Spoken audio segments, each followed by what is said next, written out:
Littérature et déracinement présenté par Patrick Estève. Chères auditrices et auditeurs, bonjour. Nous voilà pour un nouveau rendez-vous dans le cadre de ces pastilles littérature et déracinement de Agora Côte d'Azur, où j'ai le plaisir aujourd'hui de vous parler d'un être et d'un auteur assez étonnant, puisqu'il s'agit de Fernando Pessoa, qu'on appelle aussi l'homme aux 100 visages. Fernando Pessoa est un poète et écrivain portugais qui donc porte bien son nom de l'homme aux 100 visages. Il est né à Lisbonne le 13 juin 1888 et mort à Lisbonne également le 30 novembre 1935. Fernando Pessoa était un descendant de Maranes du XVe siècle. Les Maranes sont des juifs convertis de force au catholicisme en Espagne et au Portugal. Et Pessoa est porteur d'une fragmentation de la personnalité que l'on a coutume d'attribuer justement aux Maranes, mais en particulier aux descendants de Maranes. Auteur est l'un des plus grands poètes du XXe siècle. Il est l'inventeur des hétéronymes, qui sont des identités multiples que Pessoa utilisa pour signer une œuvre écrite par des personnes supposées différentes. En résumé, Fernando Pessoa a brouillé les pistes. C'est ainsi qu'après sa mort, on a découvert 27 000 textes écrits sous pas moins de 70 noms différents, ce qui est énorme, dont les plus connus d'entre eux sont au nombre de 4. On trouve Alberto Cairo, Álvaro Campos, Bernardo Soares et Ricardo Reis. Chaque hétéronyme de Pessoa possède une identité et une personnalité différentes, que l'auteur est même arrivé à faire converser entre elles. Pour vous dire la richesse intérieure de ce Fernando Pessoa et le nombre de fragmentations d'identité qui se renvoyaient en écho une pensée qui malgré tout est très intéressante. Pessoa a fait naître par exemple Alberto Cairo en 1889 à Lisbonne. Il l'a fait blond, de mauvaise santé, orphelin de père et de mère, inculte, et mort à 26 ans, en 1914, en poète paysan bucolique.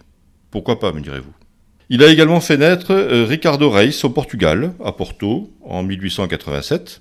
Un homme brun, médecin, exilé au Brésil en 1919, car monarchiste, latiniste, élevé dans un collège jésuite, puis ermite et auteur d'odes et d'un débat esthétique. Álvaro de Campos a, quant à lui, été créé par Pessoa comme né à Tariva, en Algarve, en 1890. D'origine juive marane, comme Pessoa, devenu ingénieur naval à Glasgow, homosexuel et nomade en Orient. Enfin, le 4e hétéronyme, célèbre, Bernardo Soares, est considéré par les exégètes de Pessoa comme un demi-hétéronyme, car il est le plus proche de l'écrivain, qui s'exprime directement au travers de lui. Soares est employé de bureau, comme Pessoa, et rêve sa vie, plutôt que de la vivre. J'ai traversé la vie comme un fantôme de ma propre vie, frère jumeau de la négation de moi-même, dit-il. Mais à titre de reconnaissance, Pessoa lui fait écrire le livre de l'intranquillité, sur lequel il a travaillé plus de 20 ans, et qui est la somme de Fernando Pessoa. À partir de 1932, l'écrivain a publié sous sa véritable identité, ce qui facilite tout de même grandement les choses. Homme de mouvement, en perpétuelle recherche de son identité, de nouveaux territoires comme de nouveaux horizons, Pessoa rend hommage à la race des navigateurs portugais au travers de sa culture phénoménale. Il était aide-comptable de métier, qu'il considérait comme un métier ennuyeux, et du coup, Pessoa a pris parallèlement le temps de s'initier à des domaines très divers, comme le néoplatonisme, l'hermétisme, l'ésotérisme, l'alchimie, la kabbale, le gnosticisme et la théosophie. Le tout pour alimenter les 2 sous-axes tendus à l'intérieur de son œuvre, à savoir une recherche d'explication du monde d'une part, et un cheminement pour accéder à une connaissance universelle d'autre part. Pessoa apparaît au monde comme une sorte de professeur en indiscipline, qui tente de rapprocher des versants contraires à de nombreux égards, sous un mode éclaté comme l'était son intériorité. Car il y avait chez Pessoa un dédoublement de la conscience, probablement dû à son ascendance marane, qui le rendait à la fois spectateur et acteur de lui-même, tout et son contraire, en fait, un oxymore vivant. Peu d'artistes ont eu un parcours similaire à Fernando Pessoa et se sont exprimés par des hétéronymes, qui cherchèrent chez les Grecs, les Romains, ou dans la tradition secrète du christianisme, les clés de la compréhension du monde. Ce qui touche, chez Pessoa, c'est l'énergie déployée à être celui qu'il n'était pas, ou plutôt à ne pas être celui qu'il était, et qui forçait une inaction qui ne trouvait d'échappatoire que dans les fuites multiples proposées au travers des multiples hétéronymes.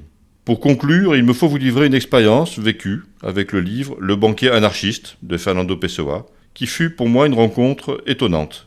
Un banquier devise de la société avec un ami lors d'un repas, où l'homme explique combien il est anarchiste, bien que banquier, donc dans un monde réglé comme du papier à musique.